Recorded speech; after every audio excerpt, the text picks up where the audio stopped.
we begin our preparation to celebrate the birthday of our dear mother. Perhaps there is only one thing our mother would want all of us to do and to be. She would say to every one of us, "Come, we shall go to my son. Come, we shall become like him." That is the invitation, my brothers and sisters. On the very first day when we begin our preparation to celebrate joyously the birthday of our dear mother. There is a Tamil proverb which says, "நூலை போல் சேலை, தாயை போல் பிள்ளை." Like the thread, so the cloth. Like the parent, so the child. This is an accepted maxim, accepted truth. But in the case of Mary, her mother, there is a reversal of this particular statement. Our son is not like our mother, like his mother, but the mother is like her son. That is the ultimate end of Mary's life. She began her life with the Word of God, full of grace. The fullness of grace given to her came through the Word, our would-be son in our life. And all the purpose of her life, all the grace given to her is meant for one thing, that she would remain and become like her son, the Divine One. That is the very purpose of everything that God in His graciousness gave to her from the very first moment of her conception. God in His graciousness filled her with His grace and filled her up to the brim, gave her the fullness of His own Spirit.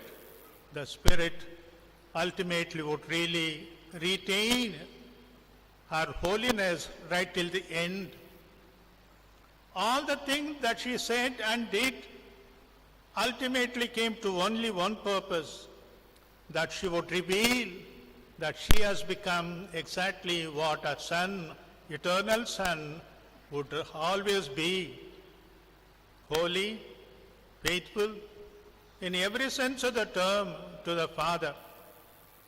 And so, my brothers and sisters, if there is anything at all that we would like to be and to do, to come, is to help us also to become like your Son.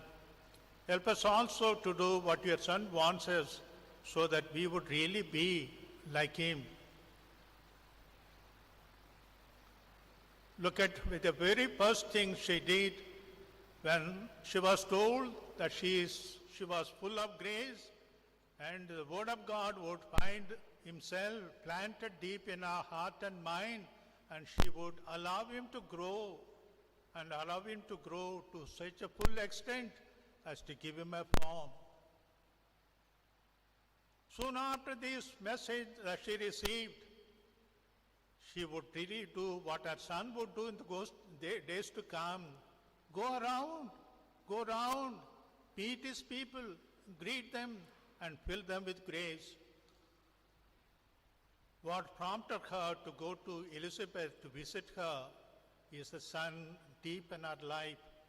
The Word, the Son deep in her life, prompted her to go to Elizabeth to visit her and convey that message, that she was carrying a child, the Eternal One, full of grace.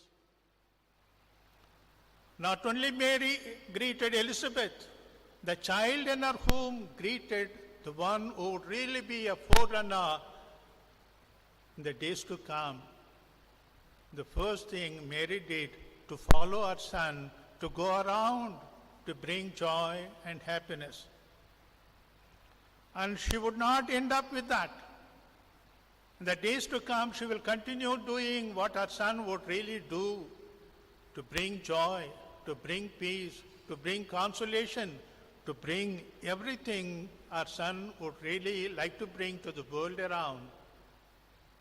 She did everything. No wonder. The very first moment Elizabeth saw her, she greeted her with a beatitude. Blessed are you. Blessed are you. In the scriptures, the word blessed means something wonderful. A blessed person is one who reveals God's goodness, who reveals God's graciousness, who reveals God's love. It is that person who is the real blessed one. All the beatitude that Jesus spoke about found a reflection in Mary's life because she was a revelation of God's goodness, God's graciousness, God's mercy and forgiveness, and everything that we can ever think of, my brothers and sisters. Elizabeth found in Mary's greeting the invitation of the Lord to recognize in Mary something wonderful, something special. No wonder Elizabeth called her, blessed are you. As the angel said long ago, blessed are you. Mary, her mother, took the first step of accepting the blessedness and become the revelation of God's graciousness and goodness. All through her life, she had only one thing to do, to make that revelation real, to make that revelation true. And so the invitation to all of us too is the same, that we too in the course of time become, in the midst of people with whom we live, become the revelation of God's goodness, God's graciousness, God's love, God's forgiveness. If our life becomes a revelation of God's goodness for the people around, if our life becomes a revelation of God's graciousness and mercy, then we to become the blessed people. Blessed are you, blessed are you. Mary is the most blessed one because she is the ultimate revelation in the human sense of the term of God's presence, who is good, gracious, loving, kind, and everything we can ever think of. My brothers and sisters, as I mentioned a while ago, Mary in the course of time became so like her son in every sense. She was given the ultimate grace of assumption. Even her body would be so close to the body of Jesus Christ in her assumption because she retained her blessedness in all the things that she said and did all through her life. Look at the image of Mary, her mother, under the cross. Then we will really know how close she was, how intimately she was united with her son. Not a word was spoken, but her demeanor revealed that in her God revealed his love, God revealed his forgiveness, God revealed everything that he could possibly give to mankind through her life. Mary became like her son. She invites all of us to be so. What about our daily life? As I mentioned at the beginning of this service, God in his graciousness filled Mary, her mother, to the brim with his grace.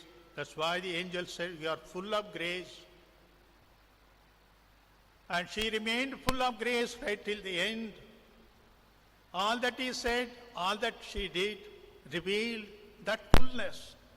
Fullness in every sense of the term. Joyful in our proclamation. Joyful in the things she said and did. Joyful when she was sorrowful. We too were given that fullness of grace at baptism. To retain that fullness of grace that we received at baptism, my brothers and sisters, we too should be what Mary was, close to our Son, one with our Son, consciously and deliberately being one with Him in every sense. That is the invitation, my brothers and sisters, today, that we become like Mary, our mother, accepting our invitation, accepting our prayer, come closer and closer so that we could once again refill ourselves with the grace of Jesus Christ, with the power of Jesus Christ, with the Spirit of Jesus Christ, and really become one with Him. We will become one with Him when the fullness of grace is available to us. How do we come about in retaining and increasing that fullness in our life? By doing what Jesus in His graciousness wanted us to do. Not flinching at any time. Going about doing His will, whatever the consequence, will be a sign of our goodness, sign of our willingness, sign of our faith in Jesus our Master and Lord, as Mary our mother went about doing. And so, my brothers and sisters, as we begin this wonderful celebration of preparing ourselves joyously to celebrate the birthday of Mary, our mother, let us ask ourselves, will we also do the thing that she did? Go about saying the thing that she went about saying, and go about becoming what she became, so that the joy that we would express at our birthday would be real and true. We need to become what she became, one with her Son.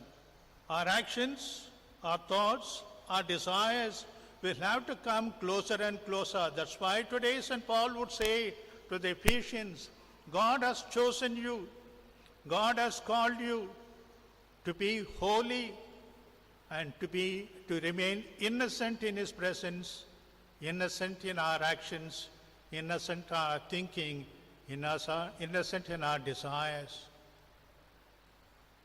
We will remain holy and innocent in our heart and mind if only we retain this word of God, Jesus our Master and Lord, and listen to Him deep down. Mary, our mother, spent a lot of time brooding over what her Son said every now and then, brooding over. This brooding over will be at the root of our thinking, root of our decisions, and root of our actions. If we stop brooding over what Jesus says in our life, if we start brooding over what Jesus in His graciousness is trying to ask us to, then the root will disappear and our actions would also be not in conformity with the grace that God has given us. Putting all these things together, my brothers and sisters, let us ask ourselves, during these days to come, will we come closer to Jesus Christ to listen to Him? Will we come closer to Him to touch Him as Mary, our mother, consciously, deliberately touched Him? Will we come closer to Jesus Christ so that our thinking, our desires, and our actions will be very close to that of Jesus our Master? Jesus said so consciously on the cross, I forgive. If deep in our heart we do not think the way Jesus thinks and think of the people who hurt us sometime or the other, we will not really be one with Him in heart and mind. Mary's image under the cross is a proof that she became one with Him because she retained her Son. Though He remained outside physically, deep down she retained Him, and consequently fullness of grace. May that be the grace, my brothers and sisters, that we ask of God.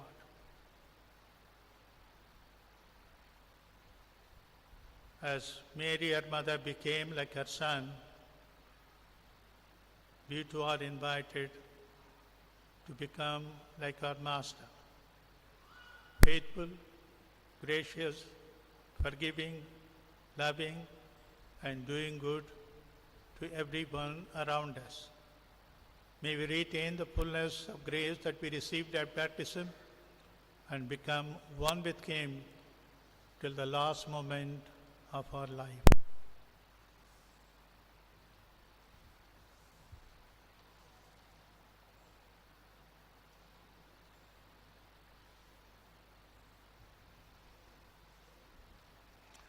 The only way we could really retain that fullness of grace given to us by becoming more and more faithful to the Lord. May God in His graciousness confirm the grace of faith in us. As Mary believed and trusted in God's goodness and graciousness, may our faith prompt us to trust in Him and make us do the things that Mary did. Become the revelation of God's graciousness.